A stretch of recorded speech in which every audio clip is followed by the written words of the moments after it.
Okay, అందరికీ ప్రభువైన యేసుక్రీస్తు నామములో వందనాలు. అదేవిధంగా నాకు ఈ అవకాశం ఇచ్చినందుకు ఇక్కడ యాజమాన్యానికి కూడా నేను వందనాలు తెలియజేసుకుంటున్నాను. నా పేరు రాజీవ్, విన్నారు, మీరు ఆల్రెడీ ఇంట్రడ్యూస్ చేశారు సార్.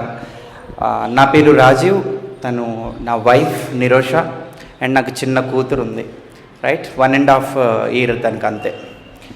ఓకే, సో అందరికీ బాగా వినిపిస్తుందా? అందరికీ బాగా వినిపిస్తుంది. మీకు అందరికీ ఎగ్జామ్స్ జరుగుతున్నాయా ఇప్పుడు? ఓకే, 10th క్లాస్ వాళ్ళు ఎంతమంది ఉన్నారు? జస్ట్ తెలుసుకుందామని అంతే. 10th క్లాస్ వాళ్ళు ఎంతమంది ఉన్నారు? Okay, good. First year and junior second year? ఓ, చాలామంది ఉన్నారు. ఇంటర్ వాళ్ళే ఎక్కువ ఉన్నారు అయితే. Okay, thank you.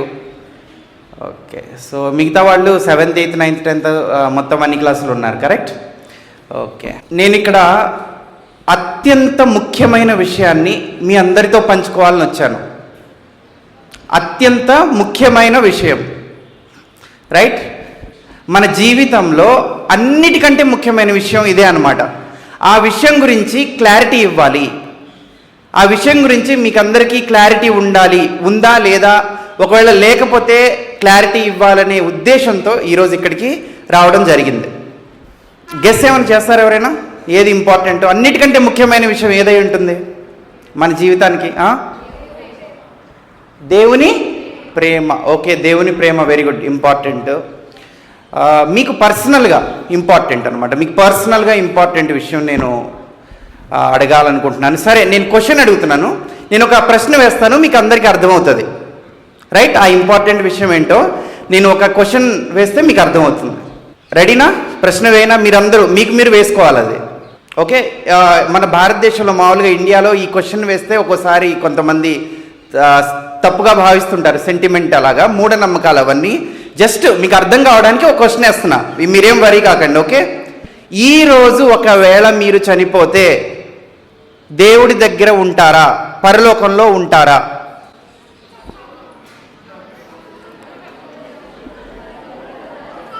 ఎవరు ఉండరనే అంటున్నారే? ఎంతమంది ఈరోజు చనిపోతే నేను దేవుడి దగ్గర ఉంటాను, పరలోకంలో ఉంటాను అని ఎంతమంది అనుకుంటున్నారు? ఒకసారి ఏమనుకోకుండా హ్యాండ్స్ రైజ్ చేస్తారా? ఎంతమంది అనుకుంటున్నారు? సరిగ్గా చేయాలి, మొత్తం ఇలాగా. ఎక్కువగా చిన్నపిల్లలు నమ్ముతున్నారు. పెద్ద పిల్లలు చాలా తక్కువ మంది రైజ్ చేశారు, ఓన్లీ కొద్ది మంది. Okay, thank you. సరే, చిన్నపిల్లలు మీరందరూ ఈరోజు చనిపోతే దేవుడి దగ్గర ఉంటానంటున్నారు కదా. ఓకే, అంత కరెక్ట్గా ఎలా చెప్పగలుగుతున్నారు? ఎవరైనా ఒకళ్ళు చెప్తారా? అంత కరెక్ట్గా ఎవరు కాన్ఫిడెంట్గా ఎవరైనా ఉంటే?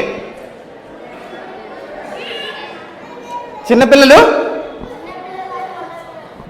దగ్గర పర్లేదా? ఇక్కడ చెప్పినా చిన్నపిల్లలదే పరలోక రాజ్యం. వా, వెరీ గుడ్, చిన్నపిల్లలదే పరలోక రాజ్యం. Excellent answer. Okay, very good. ఎంత అద్భుతమైన మాట మనకి మత్తయి సువార్తలో ఉంటుంది కదా. యేసుక్రీస్తు ప్రభువారు చెప్తారు, అది జ్ఞాపకం చేశాడు. నీ పేరేంటమ్మా? Lawrence. Okay, Lawrence, very good. అందరూ ఒకసారి లారెన్స్కి క్లాప్స్, మళ్ళీ ఇంకొకసారి.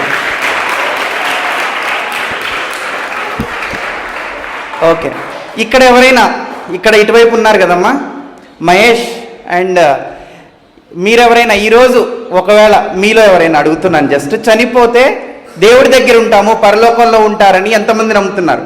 ఇక్కడ ఎవరైనా ఉన్నారా? ఎవరు నమ్మట్లేదా? ఓకే, సరే. యేసుక్రీస్తుని నమ్మని వాళ్ళు ఎవరైనా ఉంటే చేతులు ఎత్తండి. యేసుక్రీస్తుని నమ్మని వాళ్ళు. ఓకే, సరే. యేసుక్రీస్తుని మీరందరూ నమ్ముతున్నారు, డౌట్ లేదు కదా? యేసుక్రీస్తుని నమ్ముతున్నాం కానీ పరలోకంలో దేవుడి దగ్గర ఉంటామో లేదో మాకు గ్యారంటీగా తెలియదు అని అంటున్నారు, అంతేనా? ఓకే, సరే. ఇది ఈరోజు చనిపోతే మనం పరలోకంలో ఉంటామా లేదా, దేవుడి దగ్గర ఉంటామా లేదా అనేది అత్యంత ముఖ్యమైన క్వశ్చనా కాదా చెప్పండి? అత్యంత ముఖ్యమైన క్వశ్చన్ కదా. ఇప్పుడు మేము హైదరాబాద్ నుండి వచ్చాం, రైట్? మళ్ళీ వెనక్కి వెళ్ళాలి, నైట్ వెళ్ళాలి. మనకి చూడండి, ఎప్పుడైనా సరే ఖచ్చితంగా మన జీవితానికి గ్యారంటీ ఉంటుందా? గ్యారంటీ లేదు కదా. ఎప్పుడైనా ఏదైనా అవ్వచ్చు, రైట్? దేవుడు మనకి ఎంతకాలం ఈ జీవితాన్ని ఇస్తే అంతకాలం ఉంటాం, కరెక్టే కదా. కాబట్టి ఈ విషయంలో మనందరికీ 100% క్లారిటీ ఉండాలా వద్దా? ఉండాలి కదా. ఎందుకంటే ఒకవేళ మీకు నమ్మకం లేదు అని కొంతమంది అంటున్నారు కదా, కొంతమంది ఉందంటున్నారు, వాళ్ళు కూడా జాగ్రత్తగా వినాలమ్మా. ఉంది అని అంటే మీ నమ్మకం కరెక్టా కాదా కూడా చెక్ చేసుకుందాం, ఓకేనా? సరే, ఇది ఎందుకు ఇంపార్టెంట్ అంటే, ఈరోజు ఒకవేళ మనం చనిపోతే, ఒకవేళ దేవుడి దగ్గరికి పరలోకంకి వెళ్ళట్లేదు అనుకోండి, ఎక్కడికి వెళ్తాం? వేరే ఆల్టర్నేటివ్ ఏంటి? నరకం. ఆల్టర్నేటివ్ ఏంటి? నరకం. పరలోకం ఉంది, మనకి నరకం ఉంది. అయితే పరలోకానికైనా వెళ్ళాలి, లేకపోతే నరకానికైనా వెళ్ళాలి. ఎందుకంటే దేవుడు న్యాయవంతుడు, ఓకే? సర్వలోక న్యాయాధిపతి అని అంటారు ఆయన్ని. ఆ న్యాయాధిపతి అందరినీ జడ్జి చేస్తాడు కదా, తీర్పు తీరుస్తాడు కదా. ఎందుకంటే ఈ లోకంలో ఎన్నో అన్యాయాలు, ఘోరాతి ఘోరమైన విషయాలు జరుగుతున్నాయా లేదా? జరుగుతున్నాయి కదా. నరహత్యలు జరుగుతున్నాయా? నరహత్యలు జరుగుతున్నాయి కదా. కిడ్నాపులు జరుగుతున్నాయి కదా. అత్యాచారాలు జరుగుతున్నాయి కదా. చిన్న పిల్లల్ని కూడా చంపేస్తున్నారు కదా. చిన్న పిల్లల్ని అమ్మేస్తున్నారు కదా. చాలా ఘోరాతి ఘోరమైన విషయాలు జరుగుతున్నాయా లేదా? కొంతమంది తీవ్రవాదులు వస్తున్నారు, వాళ్ళని వాళ్ళు పేల్చుకుంటున్నారు, వాళ్ళతో పాటు అభంశుభం తెలియని చాలామందిని చంపేస్తున్నారా లేదా? ఇవన్నీ జరుగుతున్నాయా లేదా? జరుగుతున్నాయి కదా. మరి దేవుడు శిక్షిస్తాడా, శిక్షించడా? దేవుడు ఖచ్చితంగా శిక్షిస్తాడు. అంటే ప్రతి మనిషికి తీర్పు అనేది ఉంటుంది, కరెక్టే కదా. అంటే మనం చనిపోతే తీర్పు ఉంటుంది. అయితే నరకానికైనా వెళ్ళాలి, లేకపోతే దేవుడి దగ్గరికైనా వెళ్ళాలి. ఒకవేళ మనం చనిపోతే నరకానికి వెళ్ళామనుకోండి, నరకం నుండి మళ్ళీ బయటకు వస్తామా? నరకం నుండి మళ్ళీ ఎప్పుడు బయటికి రాలేం. నరకం అనేది పర్మనెంట్ అండి, ఒప్పుకుంటారా ఒప్పుకోరా? ఒక్కసారి నరకానికి వెళ్తే మళ్ళీ మనం బయటికి రాలేము. ఎప్పటికీ నిత్య నాశనం, నిత్య నరకం అని ఉంటుంది. నరకం అనేది నిత్య నరకం అని నిత్యం ఉంటుంది అని కొన్ని వచనాలు మనం ఇప్పుడు చూసుకుందాం. మీ దగ్గర బైబిల్ ఉందా? పర్లేదు, నేను ఇక్కడ చదువుతాను, జాగ్రత్తగా వినాలి, రైట్? అందరికీ వినిపిస్తుంది కదమ్మా? లాస్ట్ దాకా వినిపిస్తుంది కదా? ఓకే, ఇంటర్మీడియట్ జూనియర్ వాళ్ళు అందరూ మంచిగా 10th క్లాస్ వాళ్ళు వినాలి. నేను ఒక వచనం చదువుతాను, మత్తయి సువార్త 25వ అధ్యాయము 46వ వచనము, రైట్? ఇక్కడ వీరు నిత్య శిక్షకును, నీతిమంతులు నిత్య జీవమునకును పోవుదురు. నీతిమంతులు కాని వారు నిత్య శిక్షకి పోతారు. వీరు నిత్య శిక్ష. నిత్య శిక్ష అంటే తెలుసు కదా, నిత్యము ఉంటుంది. వీరు నిత్య శిక్షకును, నీతిమంతులు నిత్య జీవమునకును పోవుదురు అనే వచనం మనం చూసాం. మార్కు సువార్త 9వ అధ్యాయము 47-48 వచనాలు.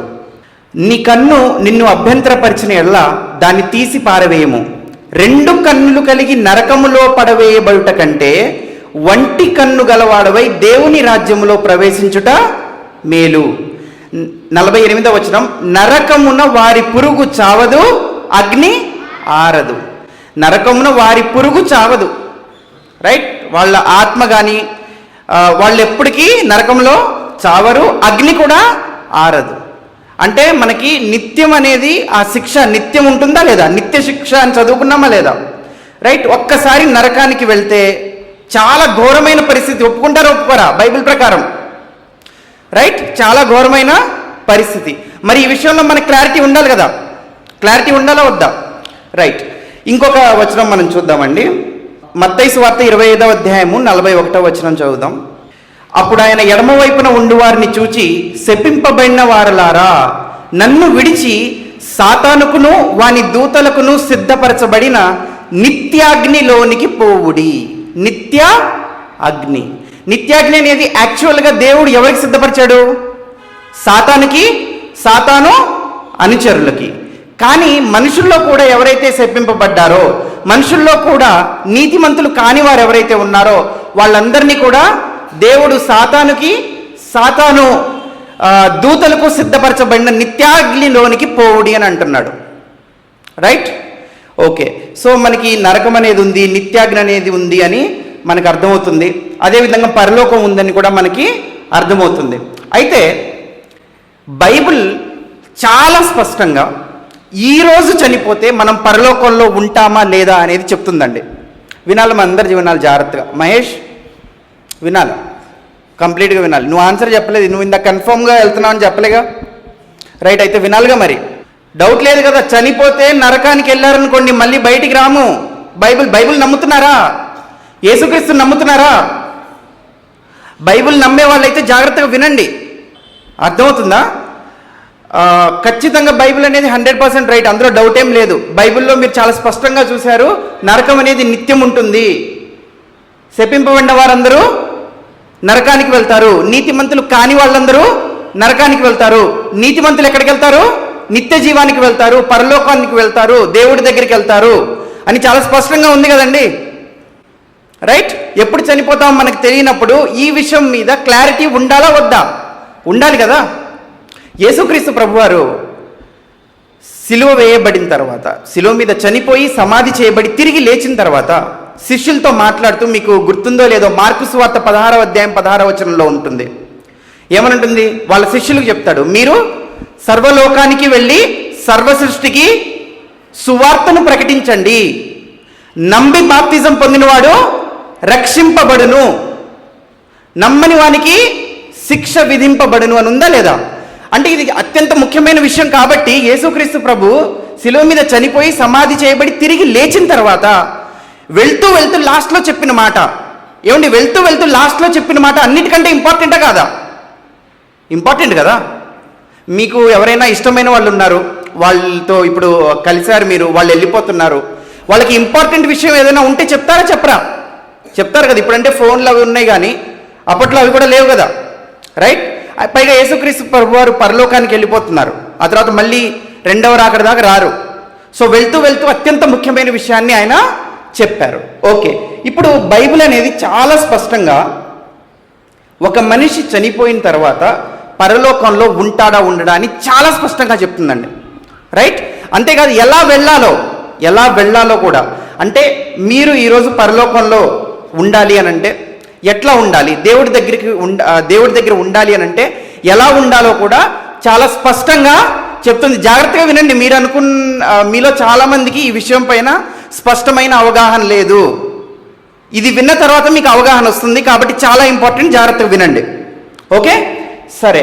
బైబిల్ చాలా స్పష్టంగా చెప్తుంది. బైబిల్లో చూద్దామా? బైబిల్ దేవుడే రాయించాడు కదా. బైబిల్ ఈ విషయం రాయిస్తాడా రాయించడా? అన్నిటికంటే ముఖ్యమైన విషయం రాయిస్తాడా రాయించడా? అసలు యేసుక్రీస్తు ప్రభువారు భూమి మీదకి వచ్చింది ఎందుకు?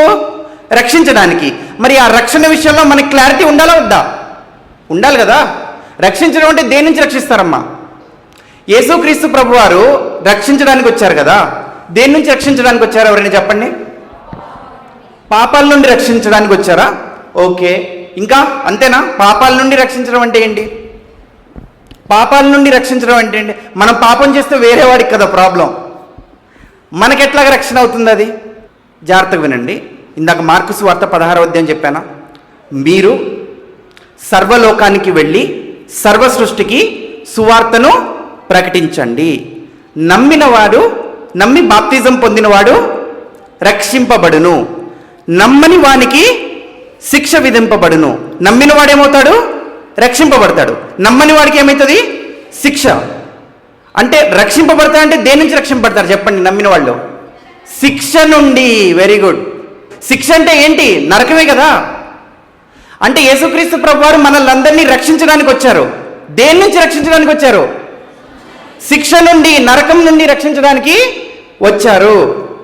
కాబట్టి ఆయన వచ్చిందే దానికోసం అయినప్పుడు దానికోసం మన క్రైస్తవులందరికీ క్లారిటీ ఉండాలా వద్దా?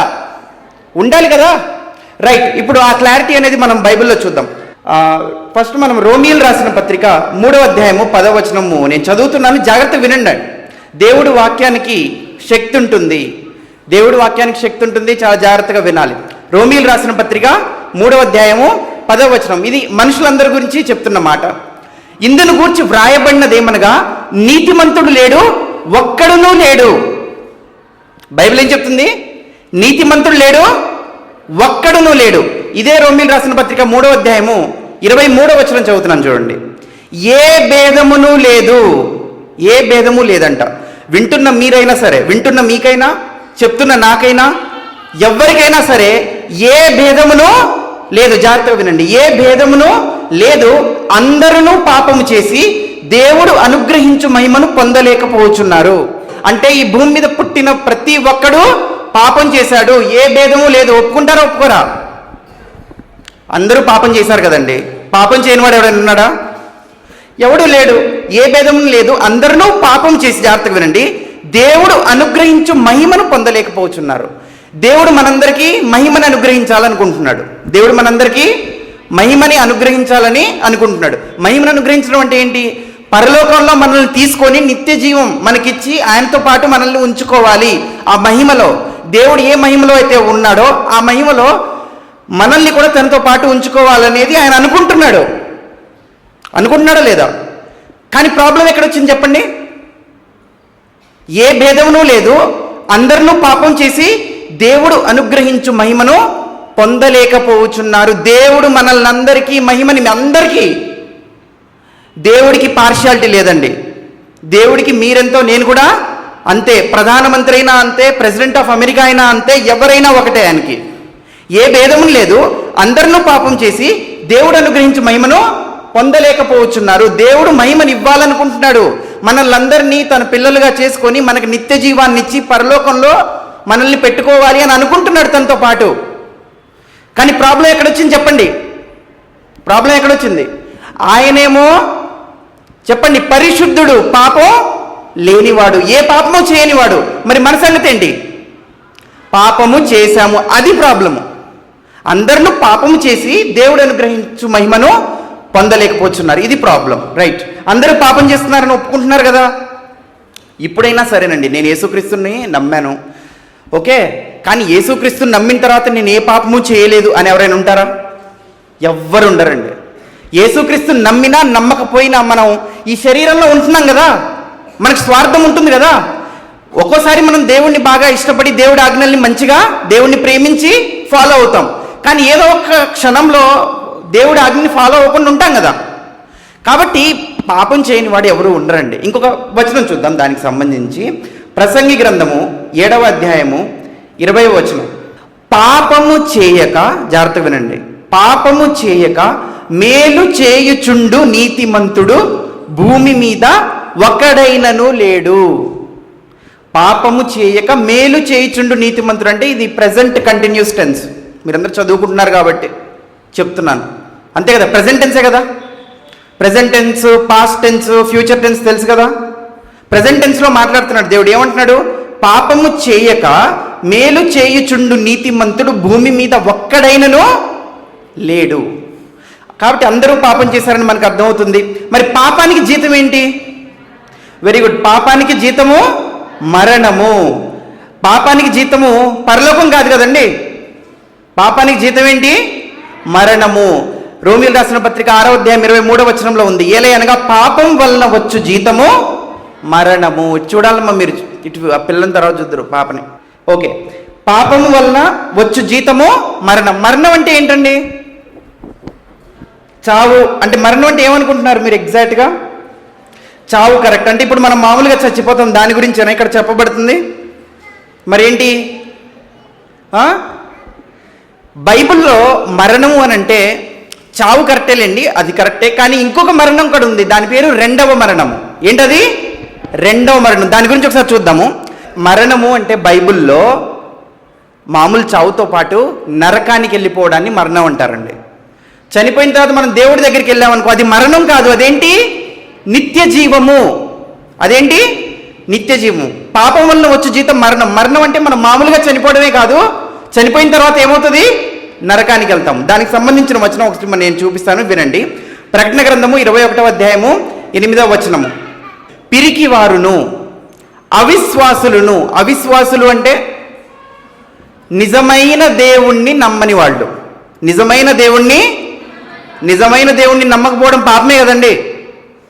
మనకి ఇవన్నీ, మనకు కావాల్సినవన్నీ, పీల్చడానికి గాలి, తినడానికి ఆహారం, తాగడానికి నీళ్లు, రోజు ఉదయించే సూర్యుడు, అదేవిధంగా మనకి వర్షాకాలము, వేసవి కాలము, చలికాలం, ఇవన్నీ ఉండాలి కదా. ఇవన్నీ మనకి ఇచ్చేవాడు నిజమైన దేవుడు, అవునా కదా? ఆ నిజమైన దేవుణ్ణి నమ్మని వారు ఎవరు? అవిశ్వాసులు. వాళ్ళేదో లోకల్గా దేవుణ్ణి తయారు చేసుకొని, వాళ్ళేదో ఊహించుకున్న దేవుణ్ణి తయారు చేసుకొని నమ్మడం అనేది నిజమైన దేవుణ్ణి నమ్మడం కిందకి రాదు కదా, రైట్? సో వినండి జాగ్రత్తగా. పిరికివారును, అవిశ్వాసులను, అసహ్యులను, నరహంతకులను, వ్యభిచారులను, మాంత్రికులను, విగ్రహారాధకులను, అబద్ధికులందరూ, ఇది కూడా జాగ్రత్తగా వినాలి, అబద్ధికులందరూ. అబద్ధమాడని వాడు ఎవడైనా ఉన్నాడా? అబద్ధమాడిన వాడు ఎవ్వడూ లేడు. దేవుణ్ణి నమ్మిన తర్వాత అయినా రోజు, ఇప్పుడు మ్యాక్సిమం అబద్ధం ఆడకుండా ఉండడానికి ప్రయత్నం చేస్తామండి, కానీ ఏదో ఒకసారి మనం లోబడి చేయకూడదు, కానీ అబద్ధం ఆడుతుంటావా లేదా? సో అబద్ధికులందరూ, చూడండి ఇక్కడ జాగ్రత్తగా వినండి, అబద్ధికులందరూ అగ్ని గంధకములతో మండు గుండములో పాలు పొందుతురు. అగ్ని గంధకములతో మండు గుండం అంటే ఏంటి? నరకం. నరకంలో పాలు పొందుదురు. ఇది రెండవ మరణము అని ఉందండి బైబిల్లో. ఇది రెండవ మరణము అంటే పాపానికి వచ్చు జీతం మరణం, అంటే పాపం వల్ల మనము నరకానికి వెళ్ళిపోతాము. ఇది బైబిల్ చెప్తుంది. ఇప్పుడు జాగ్రత్తగా వినండి. సో అందరూ పాపం చేశారు, మరి అందరికీ నరకమేనా అండి? అందరికీ నరకమేనా?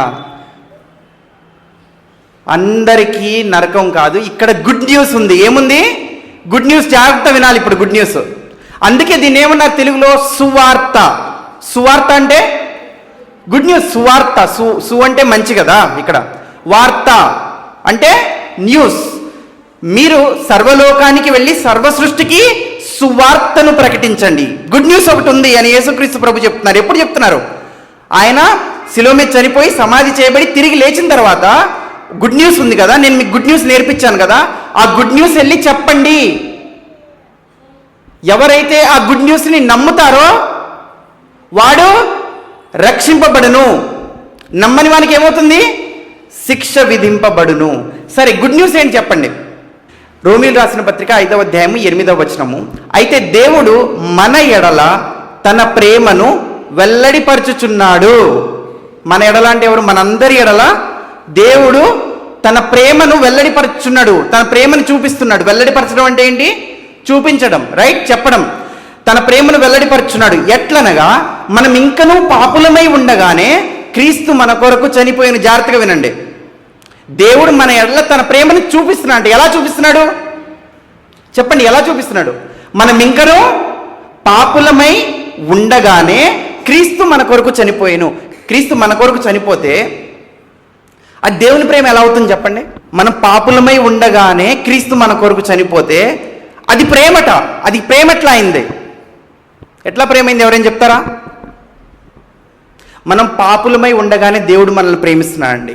మనల్ని ప్రేమిస్తూ మనం నరకానికి వెళ్ళిపోకూడదని తన ప్రియ కుమారుడు, తన సొంత కుమారుడైన యేసుక్రీస్తుని భూమి మీదకి పంపిస్తున్నాడు.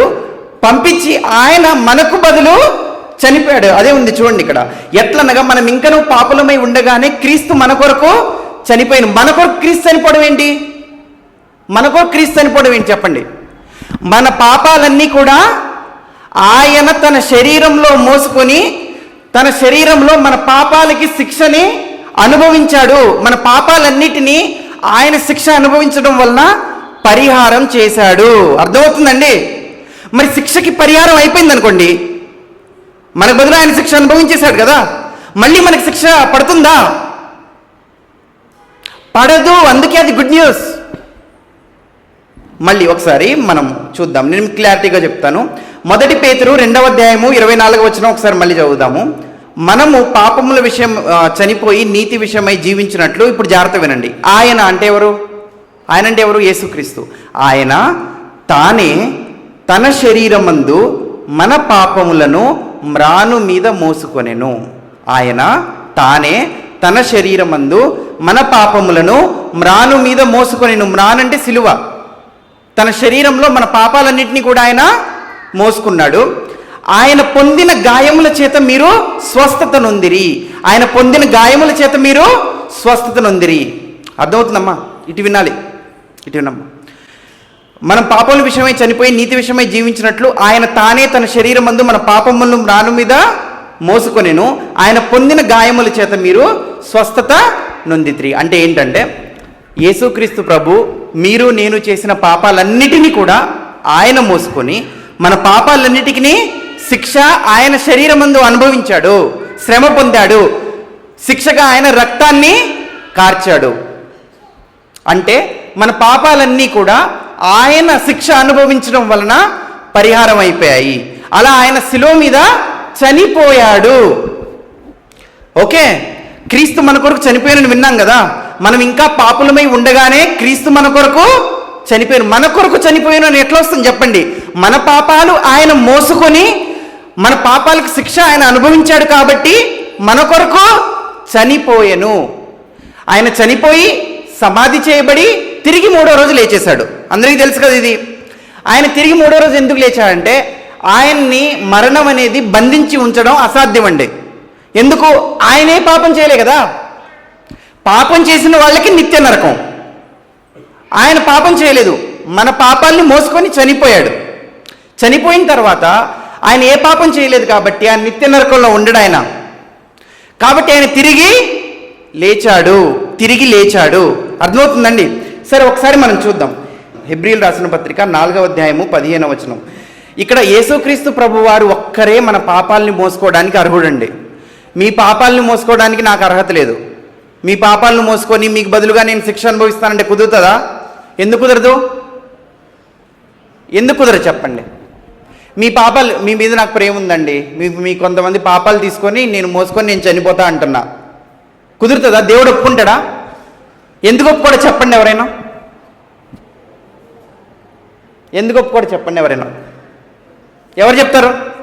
మీ పాపాలు నేను ఎందుకు మోసుకోకూడదు, నా పాపాలు మీరు ఎందుకు మోయకూడదు చెప్పండి? ఎవరైనా చెప్తారా? క్వశ్చన్ అర్థమైందా అందరికీ? ప్రశ్న అర్థమైందా లేదా? అర్థం కాలేదా? అర్థమైంది కదా. మీ పాపాలు చేశారా? మీ పాపాలు నేను మీ మీద ప్రేమతో మోసుకొని అనుకుందాం. కుదురుతుందా? కుదరదా? ఎందుకు కుదరదు? యేసుక్రీస్తు గతికి ఎందుకు కుదురుతుందో చెప్పండి.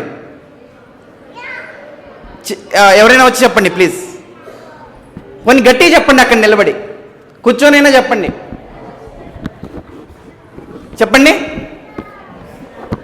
బాయ్స్ ఎవరైనా చెప్తారా లాస్ట్లో? ఇంటర్మీడియట్ బాయ్స్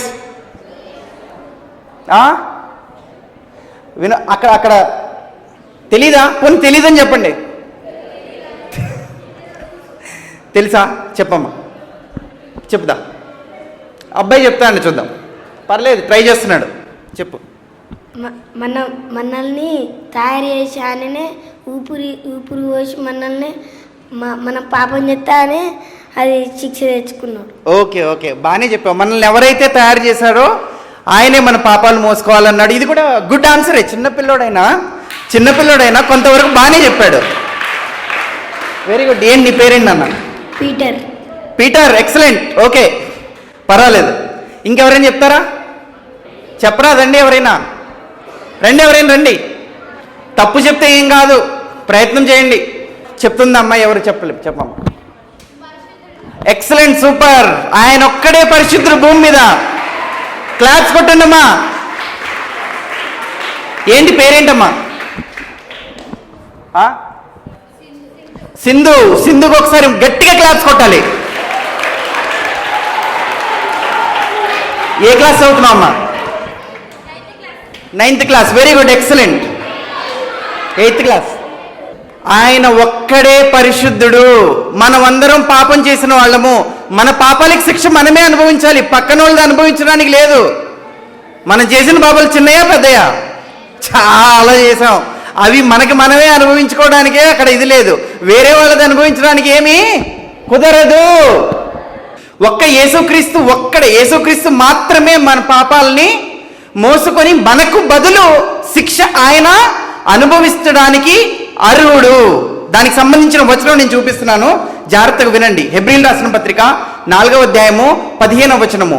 మన ప్రధాన యాజకుడు అంటే ఎవరు? యేసుక్రీస్తు గురించి అన్నది. మన ప్రధాన యాజకుడు మన బలహీనతల యందు మనతో సహానుభవము లేనివాడు కాడు గాని. అంటే మనకి పాపం చేయడానికి టెంప్టేషన్స్ ఉన్నాయా లేవా? ఉన్నాయి కదా. అరే, పాపం చేయడానికి మన శరీరం ప్రోత్సహిస్తుందా? పాపం చేయడానికి మన ఫ్రెండ్స్ ప్రోత్సహిస్తుంటారు కదా అప్పుడప్పుడు. మనకెట్లాగైతే పాపం చేయాలని టెంప్టేషన్స్ ఈ లోకంలో ఉన్నాయో, యేసుక్రీస్తు కూడా మనలాగే ఎగ్జాక్ట్గా మనలాంటి శరీరాన్ని ధరించి భూమి మీదకి వచ్చాడా?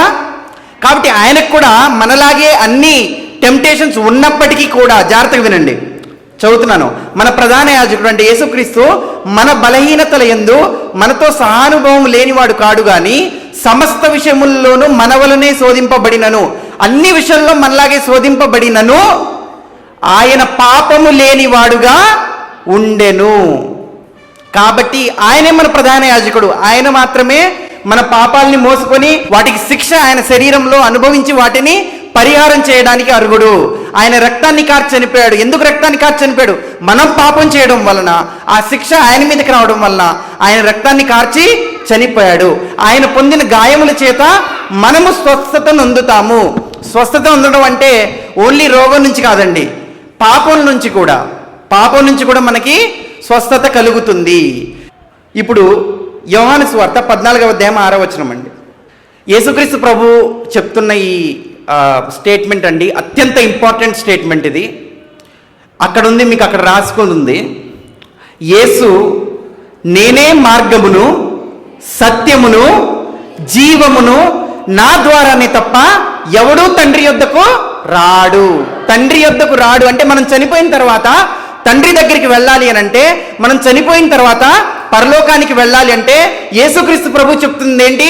నేనే మార్గం, నా ద్వారానే తప్ప. చూడండి, నేనే మార్గమును సత్యమును, నేను చెప్పేది సత్యమే. నేనే మార్గమును సత్యమును జీవమును. జీవం, నిత్య జీవం ఆయనే. ఎందుకు ఆయన నిత్య జీవం? ఎందుకంటే మన పాపాలన్నిటికీ పరిహారం ఆయన చేశాడు. కాబట్టి ఆయన నమ్మాలి. ఆయనే మార్గము, నేనే మార్గమును సత్యమును జీవమును, నా ద్వారానే తప్ప ఎవడూ తండ్రి యొద్దకు రాడు. అంటే యేసుక్రీస్తు ద్వారా మనం తండ్రి యొద్దకు వెళ్ళగలమా లేదా? యేసుక్రీస్తు ద్వారా తండ్రి యొద్దకి వెళ్ళగలం. ఒకటే, నేనే అన్నాడు ఆయన. పరలోకానికి వెళ్ళాలంటే, తండ్రి దగ్గరికి వెళ్ళాలంటే ఒక్కటే మార్గం ఉందా? చాలా మార్గాలు ఉన్నాయా? ఒక్కటే, నేనే అంటున్నాడు ఆయన.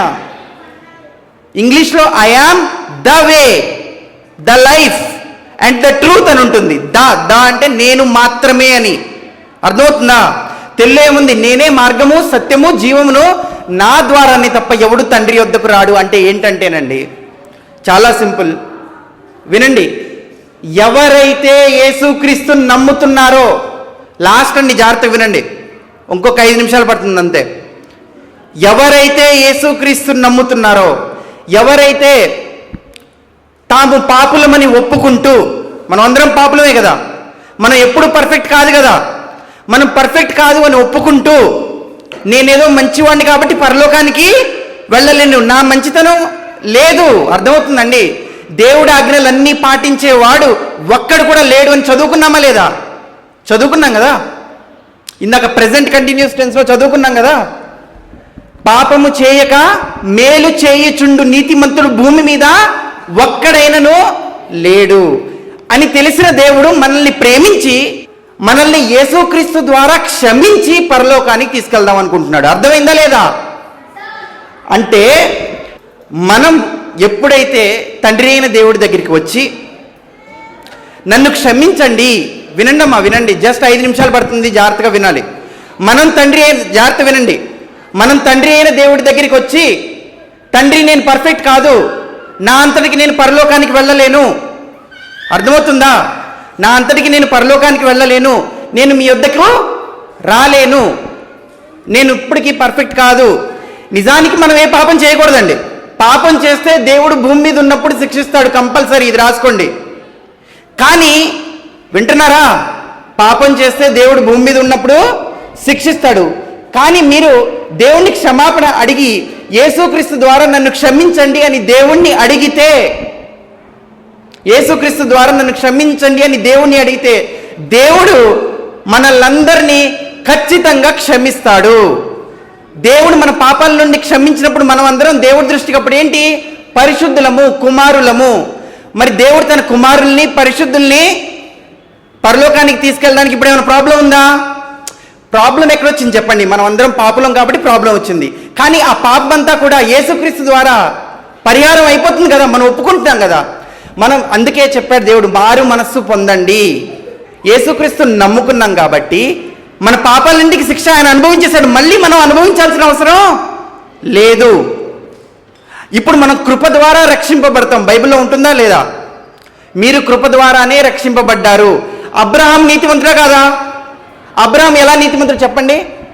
అబ్రహాము దేవుని నమ్మెను, అది అతనికి నీతిగా ఎంచబడేను. అబ్రహాము దేవుని నమ్మడం వల్ల నీతిమంతుడు, క్రియలను బట్టి పర్ఫెక్ట్ కాదు. అర్థమవుతుందా? దావీదు గారు, నేను జాగ్రత్తగా వినండి, పాపం అస్సలు చేయకూడదండి. పాపం చేస్తే దేవుడు శిక్షిస్తాడు, రైట్? దావీదుని కూడా దేవుడు శిక్షించాడు, సొలొమోన్ని కూడా దేవుడు శిక్షించాడు, అబ్రహాంని కూడా, ఎవరినైనా సరే దేవుడు పాపం చేస్తే శిక్షించవచ్చు, రైట్? కానీ దేవుడి దగ్గరికి వచ్చి ఎవరైతే తగ్గించుకొని క్షమాపణ అడుగుతారో వాళ్ళందరినీ యేసుక్రీస్తు ద్వారా క్షమించి పరలోకంలో తీసుకుంటాడు, తన దగ్గరికి తీసుకెళ్తాడు. అందుకే యేసు నేనే మార్గము సత్యము జీవము, నా ద్వారానే తప్ప ఎవడును తండ్రి యొద్దకు రాడు అని ఉందండి. ఇది నమ్ముతున్నారని నమ్మట్లేదా? ఇప్పుడు ఈ రోజు చనిపోతే, జాగ్రత్తగా వినండి, నేను ఒకవేళ ఈ రోజు చనిపోతే నేను పరలోకంలో ఉంటానండి. ఎందుకుంటానో తెలుసా? ఎందుకుంటానంటే నేనేదో మంచివాడిని కాదు, నేను పర్ఫెక్ట్ అని కాదు, క్రియలను బట్టి కాదు, ఆయన కృప ద్వారా. నేను దేవుని క్షమాపణ అడిగితే, కృప అంటే తెలుసా మీకు అందరికీ? మీరు చదువుకుంటున్నారు కదా, జాగ్రత్త వినండి. కృప అంటే ఇంగ్లీష్లో ఏంటి? గ్రేస్. గ్రేస్ కదా? ఆ గ్రేస్ మార్క్స్ అంటే ఏంటి చెప్పండి? ఇప్పుడు అందరికీ ఎగ్జామ్స్ వస్తున్నాయి కాబట్టి లాస్ట్లో ఇది చెప్తాను. గ్రేస్ అంటే ఏంటి చెప్పండి? గ్రేస్ మార్క్స్ ఎవరైనా విన్నారా? గ్రేస్ మార్క్స్ విన్నారా? వినలేదా? ఇప్పుడు 10th క్లాస్లో పాస్ మార్క్ ఎంత చెప్పండి? 35 కదా? మీకు ఎన్ని సబ్జెక్టులు ఉన్నాయి? ఎన్ని? 7 ఉన్నాయా? సో 7 సబ్జెక్ట్స్ ఉంటాయి కదా. ఓకే, ఈ 7 సబ్జెక్ట్స్లో 6 సబ్జెక్ట్స్లో మీకు 35 అబోవ్ వచ్చాయి. అర్థమవుతుందా? ఒక్క సబ్జెక్ట్లో మీకు 30 to 35 మధ్యలో వచ్చినాయి. అంటే ఫెయిలా కదా? ఫెయిలే కదా. కానీ 10th క్లాస్ బోర్డు మిమ్మల్ని ఫెయిల్ చేయదు. గ్రేస్ మార్క్స్ అంటే మీకు జస్ట్ ఒక్క సబ్జెక్ట్లో కొద్దిగా పోయారు కాబట్టి, కొద్దిగా మీరు ఫెయిల్ అయ్యారు కాబట్టి మీకు గ్రేస్ మార్క్స్ ఇచ్చి, అంటే గ్రేస్లో మిమ్మల్ని పాస్ అని వస్తుంది. మీకు సర్టిఫికేట్ ఏమని వస్తుంది? పాస్ అని వస్తుంది. అర్థమవుతుంది? నిజంగా వస్తుంది. దీన్ని గ్రేస్ మార్క్స్ అంటారు. అంటే ఏంటంటే మీకు నిజంగా చెప్పాలంటే పాస్కి అర్హత లేదు, 10th క్లాస్ పరంగా పాస్కి అర్హత లేదు. కానీ గ్రేస్ మిమ్మల్ని క్షమించి మీ మీద దయ ఉంచి మిమ్మల్ని పాస్ చేస్తున్నాను. బైబిల్ కూడా అదే చెప్తుంది. లాస్ట్ ఒక వచనం చూద్దామండి. ఎఫ్ఎస్సీ పత్రిక 2వ అధ్యాయము 8వ వచనం. మీరు విశ్వాసము ద్వారా కృపచేతనే రక్షింపబడి ఉన్నారు. ఎఫెసీయులకి పౌలు గారు రాస్తూ, ఎఫెసీలో ఉండే చర్చికి రాస్తూ, మీరందరూ రక్షింపబడ్డారు. రక్షింపబడ్డం అంటే ఎందులోంచండి? శిక్ష నుండి, నరకం నుండి. మీరందరూ శిక్ష నుండి, నరకం నుండి రక్షింపబడ్డారు. ఎలాగా? చూడండి, మళ్ళీ వినండి. మీరు, అక్కడ ఉండే చర్చికి చెప్తున్నాడు, మీరు విశ్వాసము ద్వారా కృపచేతనే రక్షింపబడి ఉన్నారు. రక్షింపబడడం అంటే నరకం నుండి, శిక్ష నుండి రక్షింపబడ్డారు. ఎలా? విశ్వాసము ద్వారా, అంటే యేసుక్రీస్తుని నమ్మడం ద్వారా, కృపచేత. మనకు యాక్చువల్గా పరలోకానికి వెళ్ళే అర్హత ఉందా అంటే లేదు, మనం అందరం పాపం చేసాం. కానీ విశ్వాసం ద్వారా, ఇందాక చెప్పాడు కదా యేసుక్రీస్తు నేనే మార్గం సత్యము జీవను, నా ద్వారానే తప్ప ఎవరిని తండ్రి యొద్దకు రాడని. ఆ యేసుక్రీస్తుని మనం నమ్ముతున్నాం కాబట్టి విశ్వాసము ద్వారా కృపచేతనే రక్షింపబడి ఉన్నారు. ఇది మీ వల్ల కలిగినది కాదు. అంటే మీరేదో మంచి వాళ్ళని మీరు రక్షింపబడలేదు. ఇది మీ వల్ల కలిగినది కాదు, దేవుని వరం, దేవుడి గిఫ్ట్ ఇది, మీరు సంపాదించుకున్నది కాదు. అర్థమవుతుందండి? కాబట్టి పాపం చేయకూడదండి. ఎందుకంటే దేవుడు చెప్తున్నాడు, నిన్ను వలె నీ పొరుగు వారిని ప్రేమించాలి, రైట్? అన్నిటికంటే ముఖ్యమైన ఆజ్ఞ ఏంటి చెప్పండి బైబిల్లో? ఎస్మా? నీ పూర్ణ హృదయంతో, పూర్ణ బలంతో, పూర్ణాత్మతో యెహోవాని ప్రేమింపుము. ఇది ఫస్ట్ది. సెకండ్ది ఏంటి? నిన్ను వలె నీ పొరుగు వారిని ప్రేమించాలి. ఎందుకనంటే దేవుడు అందరినీ సమానంగా ప్రేమిస్తున్నాడు కాబట్టి మనం కూడా అందరినీ ప్రేమించాలి. ఇది దేవుడు చెప్పిన ఆజ్ఞ కాదా? కానీ మనం ఎక్కడో ఒక చోట మనము ఆ ఆజ్ఞని కరెక్ట్గా ఫాలో అవ్వలేకపోతున్నాము, ఏదో ఒక విషయంలో తప్పిపోతున్నాము. అయినా కూడా మనం పాపం చేసినా కూడా దేవుడు మనల్ని ప్రేమించి మనల్ని యేసుక్రీస్తు ద్వారా క్షమించి పరలోకానికి తీసుకెళ్తాడు. ఎవరైతే అలా నమ్ముతారో, నేను పర్ఫెక్ట్ కాదు, దేవుడు క్షమించడం ద్వారా, దేవుడు కృప ద్వారా మాత్రమే నేను పరలోకానికి వెళ్తున్నాను అని ఎవరైతే నమ్ముతారో, ఎవరైతే ఆ విధంగా తండ్రి అయిన దేవుణ్ణి అడుగుతారో వాళ్ళందరినీ దేవుడు యేసుక్రీస్తు ద్వారా క్షమిస్తాడా? క్షమించడా? యేసుక్రీస్తు కార్చిన అమూల్యమైన రక్తం అండి. మనం ఎప్పుడైతే దేవుని క్షమాపణ అడుగుతామో యేసుక్రీస్తు రక్తాన్ని చూసి దేవుడు మనల్ని అందరినీ కంపల్సరీగా క్షమిస్తాడు. కాబట్టి ఈరోజు చనిపోతే నేను పరలోకంలో ఉంటాను, నేను మంచోడని కాదు, నేను దేవునికి క్షమాపణ అడుగుతున్నాను, నన్ను నేను నేను సారీ చెప్తున్నాను. అదే సమయం నేను సారీ చెప్పాను, అదే సమయంలో నాకు బదులుగా యేసుక్రీస్తు ప్రభు వారు ఆ పాపాలన్నింటికి పరిహారం చేశారు. ఇవి రెండు జరగడం వల్ల దేవుడు నన్ను క్షమిస్తున్నాడు. ఇప్పుడు దేవుడి దృష్టిలో నేను పాపిని కాదు, పరిశుద్ధుణ్ణి. కాబట్టి ఆయన మనల్ని తన కుమారులుగా చేసుకుంటారు. ఎవరైతే యేసుక్రీస్తుని నమ్ముతారో వాళ్ళందరూ ఏంటి? దేవుని కుమారులు, దేవుని పిల్లలుగా మనల్ని చేసుకుంటాడు. దేవుని పిల్లలందరినీ తనతో పాటు పరలోకంలో పెట్టుకుంటాడు. ఇందులో ఏముంది? ప్రేమ ఉంది. ఇందులో ఏముంది? ప్రేమ ఉంది. అందుకే దేవుడు ప్రేమని వెల్లడిపరుస్తున్నాడు అని. ఎలా వెల్లడిపరుస్తున్నాడు? క్రీస్తు మన కోసం చనిపోవడం ద్వారా దేవుడు ప్రేమని వెల్లడిపరుస్తున్నాడు. ఇందులో ప్రేమ ఉందండి. అర్థమవుతుందా? మీరు ఆజ్ఞలన్నీ పాటిస్తే అప్పుడే పరలోకం ఇస్తాను అంటే అందులో ప్రేమ లేదండి. అర్థమైందా లేదా? ఇప్పుడు నా పిల్లలు ఉన్నారు, నువ్వు ఇవన్నీ చేస్తేనే నేను నీకు ఇది ఇస్తాను, అన్ని ఆజ్ఞలు పాటిస్తేనే నేను ఇస్తానంటే అది ప్రేమ కాదు. ఆమె క్షమాపణ చెప్పినప్పుడు ఆమెను క్షమించి ఆమెకు కావాల్సింది నేను ఇస్తున్నానంటే అందులో ఏముంది? ప్రేమ ఉంది. కాబట్టి మన దేవుడు ప్రేమామయుడు. అర్థమవుతుందా? కాబట్టి ఖచ్చితంగా ఇది నమ్ముతుంటే మీరు పరలోకంలో ఉంటారు. ఓకే, మీరు ప్రార్థన చేసుకోండి. దేవుడా నన్ను క్షమించండి, నేను ఒప్పుకుంటున్నాను, నేను పర్ఫెక్ట్ కాదు, ఎప్పటికీ పర్ఫెక్ట్ కాదు, మీ కృప ద్వారా మాత్రమే, యేసుక్రీస్తు ద్వారా మాత్రమే నేను మీ దగ్గరికి రాగలను అని మీరు ప్రార్థన చేసుకుంటే, ప్రార్థన చేసుకున్న ప్రతివాడు రక్షింపబడతాడు. నమ్మి బాప్తిజం పొందిన ప్రతివాడు రక్షింపబడతాడు. ఖచ్చితంగా మీరు పరలోకంలో ఉంటారు. అర్థమైంది? అందుకే దీన్ని గుడ్ న్యూస్, సువార్త అన్నారు. ఓకేనండి? ఓకేనా? సో చివరిలో ప్రార్థన చేసుకుందాం. కళ్ళు మూసుకోండి. పరలోకమందున్న మా తండ్రి, మేమెవరం పర్ఫెక్ట్ కాదు తండ్రి. మీ ఆజ్ఞలన్నిటినీ పాటించవలసిన వారమై ఉన్నా కూడా మేము పాటించకుండా అప్పుడప్పుడు తప్పిపోతున్నాం తండ్రి. మమ్మల్ని క్షమించండి. మా మీద మీరు ప్రేమతో మా పాపాలన్నింటినీ కూడా యేసుక్రీస్తు ప్రభు ద్వారా పరిహారం చేశారు తండ్రి. మా పాపాలన్నింటినీ మీరు యేసుక్రీస్తు ద్వారా పరిహారం చేశారు కాబట్టి మాకు శిక్ష తప్పింపబడుతుంది తండ్రి. ఈ వాక్యాన్ని మేము నమ్ముతున్నాం తండ్రి. యేసుక్రీస్తు ప్రభు మాకు బదులుగా శిక్షని శిలువ మీద అనుభవించి చనిపోయి సమాధి చేయబడి తిరిగి లేచారు తండ్రి. మేము కూడా యేసుక్రీస్తు ద్వారా మీ దగ్గరికి వస్తున్నామని పరిపూర్ణంగా నమ్ముతున్నాం తండ్రి. మా పాపాలన్నింటినీ కూడా పరిహారం చేసినందుకు మీ కృతజ్ఞతలు. మేము మా క్రియలను బట్టి మీ దగ్గరికి ఎప్పుడూ రాలేము, మా క్రియలను బట్టి మేము ఎప్పుడు పర్ఫెక్ట్ కాలేమని తెలిసి మీరు మా మీద ప్రేమతో ఎవరైతే నమ్ముతున్నారో, ఎవరైతే మిమ్మల్ని విశ్వసిస్తున్నారో వారందరి పాపాలని మీరే మీ కుమారుడి ద్వారా పరిహారం చేసి మమ్మల్ని ప్రేమించి మీ దగ్గరికి కృప ద్వారా క్షమించి తీసుకుంటున్నారు తండ్రి.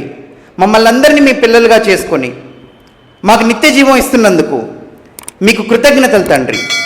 యేసుక్రీస్తు నామమున అడిగి వేడుకుంటున్నాం తండ్రి. ఆమేన్.